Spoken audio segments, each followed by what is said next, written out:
Nelson Mandela Municipality Executive Mayor Niekerk, together with the City Manager Luvuyo Magelela, Director for Human Settlements Ulitingangai Chani, Senior Director for Water and Sanitation Barry Martin, Executive Director for Public Health Sizwe Mvunelwa, and Acting Executive Director for Roads and Transport Givon van Eyck held a press briefing in the City Hall at the Council Chambers. With the press briefing, the officials were presenting devised strategies on continuously assisting flood victims and repairing municipal infrastructure. Executive Mayor touched on the devised provincial and local plans to assist flood victims. What we've been doing in the meantime is there's a lot of administrative work that's been done. We have now applied for the relief fund from national government. We're waiting on a reply from national government. I think the amount that we requested was in the region of 440 million rand. We've done a lot, but the long-term plan, the medium to long-term plan, when I say medium to long-term plan, is that by the end of this month, we want to relocate those people off Lapland, so they cannot live there.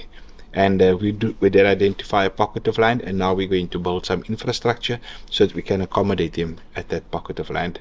Touching on the work done by the Department of Human Settlements to assist displaced residents, Director for Human Settlements says, we as Human Settlements started, we immediately identified land parcels within the metro.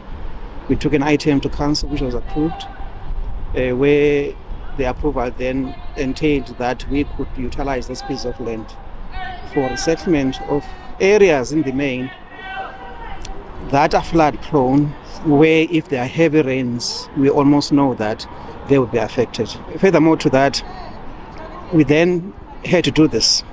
You've got informal settlements or families in informal settlements of above 3,000 that we have to have a mid-term, if you want, a settlement plan for.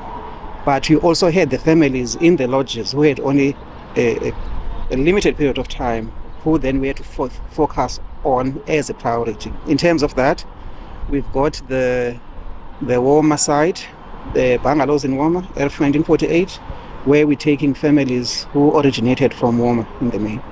That site will be ready at the end of July in terms of being electrified. Secondly, the second site is the one in Niekerk, which is Van Rooyen, which is going to be utilized to settle all the families that were in the temporary accommodation in Niekerk.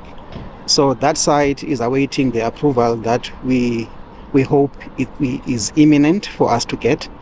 But immediately we get the approval of that application, we'll move in to start erecting bungalows, installing services, water, sanitation, electricity on the site in Niekerk, which will accommodate Lapland, McCarthy, or the families in informal settlements in the Niekerk area that were affected. Senior Director for Water and Sanitation Barry Martin highlights the department's strategy on ensuring sufficient water supply to affected residents. The water supply to Kwanabushle in particular was the affected areas where two major bulk water pipelines washed away. The second area that was affected was the community of Jubilee Park, where there were 3 or 4 pipe crossings in Gibbon, Taylor, and the streets around the area there, the hotel area was affected.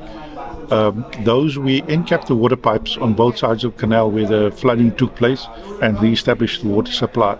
We also discovered that in Jubilee Park that some of the houses were had to be evacuated by the communities, and we also found subsequent to that, working with the local ward councillor, that some of with the flooding that has taken place, some of the water connections to those individual properties also washed away.